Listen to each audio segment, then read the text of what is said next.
Welcome to నా సందేహం నా సమాధానం. వర్తమానంతో పాటు భవిష్యత్తు ఎలా ఉంటుందో తెలుసుకోవాలన్న ఆసక్తి ప్రతి వ్యక్తిలోనూ ఉంటుంది. జీవితంలో జరిగే మంచి చెడులను తెలుసుకునేందుకు జ్యోతిష్కులను, పండితులను ఆశ్రయిస్తుంటారు. కొందరు హస్త సాముద్రికం ఆధారంగా చెబుతుండగా ఇంకొందరు సంఖ్యా శాస్త్రాన్ని ఆధారంగా చేసుకొని మరికొందరు గ్రహ సంచారాల ఆధారంగా జాతకాలు చెబుతుంటారు. చేతిలోని రేఖల ఆధారంగా చెప్పేది హస్త సాముద్రికం కాగా గ్రహగతుల ఆధారంగా చెప్పేది జన్మకుండలి ఆధారిత జ్యోతిష్యం.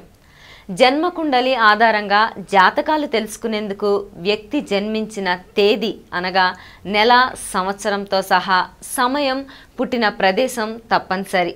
ఇవన్నీ ఖచ్చితంగా ఉంటే జాతకం కూడా ఖచ్చితంగా చెప్పే అవకాశం ఉంటుంది. జనన సమయం సరిగ్గా ఉండాలి. ఇదే లగ్నం నిర్ణయించేందుకు ముఖ్య ఆధారం. ఈ లగ్నాన్ని బట్టే ఫలితాలు నిర్ధారించడం సాధ్యమవుతుంది. అలాగే లగ్నం ఖచ్చితంగా నిర్ధారించేందుకు జన్మించిన ప్రదేశం కూడా ముఖ్యమే. సూర్యోదయ సమయాలు ఆయా ప్రాంతాలను బట్టి కొన్ని నిమిషాలు హెచ్చు తగ్గులు ఉంటాయి. దీని ఆధారంగా లగ్న నిర్ణయం చేయాల్సి ఉంటుంది. మేషాది మీనరాశి వరకు ఒక్కొక్క రాశి ప్రమాణం సుమారు 2 గంటల వరకు ఉండొచ్చు. ఒక్కొక్కప్పుడు నిమిషాల తేడాలో లగ్నం మారవచ్చు. జన్మించిన ప్రదేశం తెలుసుకోవటం ద్వారా లగ్నంలో తేడాలు రాకుండా చూసే అవకాశం ఉంటుంది. కొందరికి జన్మించిన తేదీ, సమయం తెలీదు.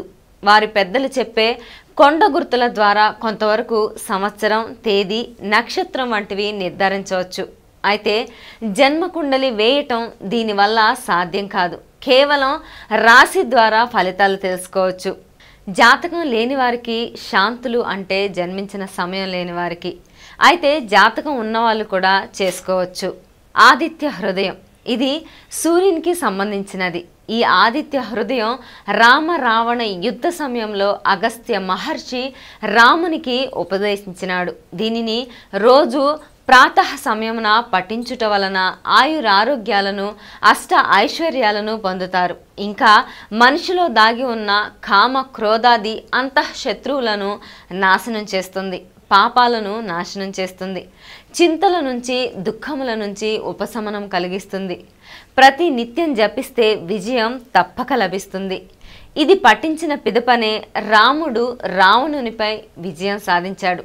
గోధుమలతో చేసిన పదార్థాలు, క్యారెట్, రాగి చెంబులో నీళ్లు తాగటం వలన కూడా సూర్య గ్రహ దోషాలు తొలగుతాయి.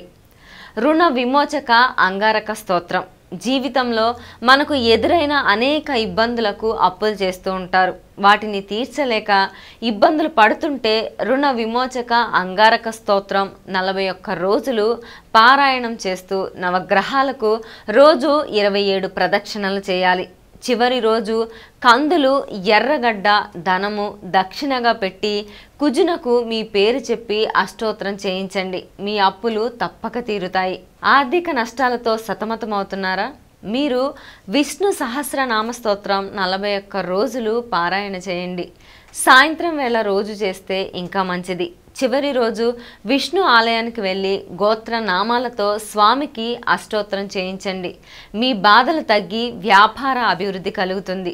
మీకు వివాహమై ఎంతో కాలమైన సంతానం లేదా? మీరు ఒకసారి కాళహస్తికి వెళ్ళి రాహుకేతు, కుజ గ్రహాలకు సర్పదోష నివారణ పూజ చేయించండి. ఆ తర్వాత ఎక్కడైనా నాగ ప్రతిష్ఠ చేయించండి. కర్ణాటక రాష్ట్రంలోనున్న విదురాస్వదలో చేయిస్తే ఇంకా మంచిది. లేదా సంతాన గోపాలకృష్ణ వ్రతం నియమ నిబంధనలతో ఒకసారి మీ ఇంటిలో చేయించండి.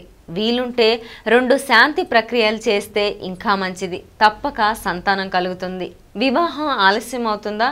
మీరు రుక్మిణి కళ్యాణం పారాయణ చేయండి. లేదా 41 రోజులు రోజుకి 41 ప్రదక్షిణలు నవగ్రహాలకు చేసి చివరి రోజు నవగ్రహాలకు పూజ చేయండి.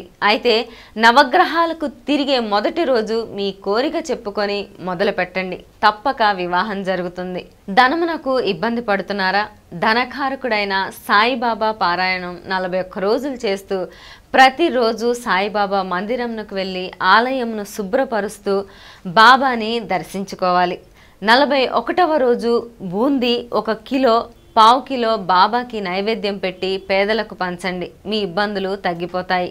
డబ్బు ఇబ్బందులకు ఇంకొక శాంతి ప్రక్రియ.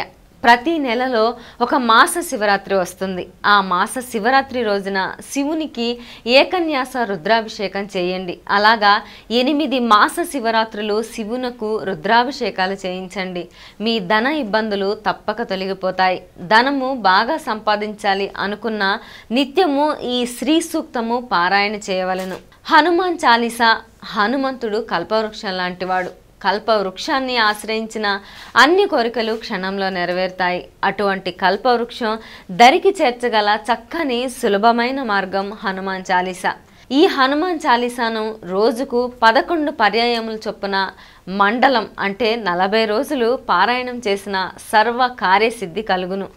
ఒకే ఆసనమున కూర్చొని 108 పర్యాయములు పఠించిన విశేష కార్యసిద్ధి కలుగును.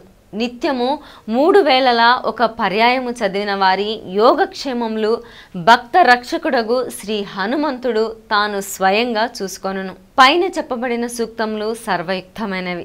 అవి మీ బ్రాహ్మణులచే మాత్రమే చేయించుట వలన శుభము కలుగును, లేదా మీ గురువులచే చెప్పించుకొని పారాయణ చేసిన శుభము. Please subscribe. Please subscribe. Please subscribe. Please like and subscribe. Hi, this is Priya Warrior. Do subscribe to Wi-Fi TV. ఈ వీడియో కనుక మీకు నచ్చినట్లయితే లైక్ చేయండి, షేర్ చేయండి, సబ్స్క్రైబ్ చేయడం మాత్రం మర్చిపోకండి. Please subscribe to wifi TV.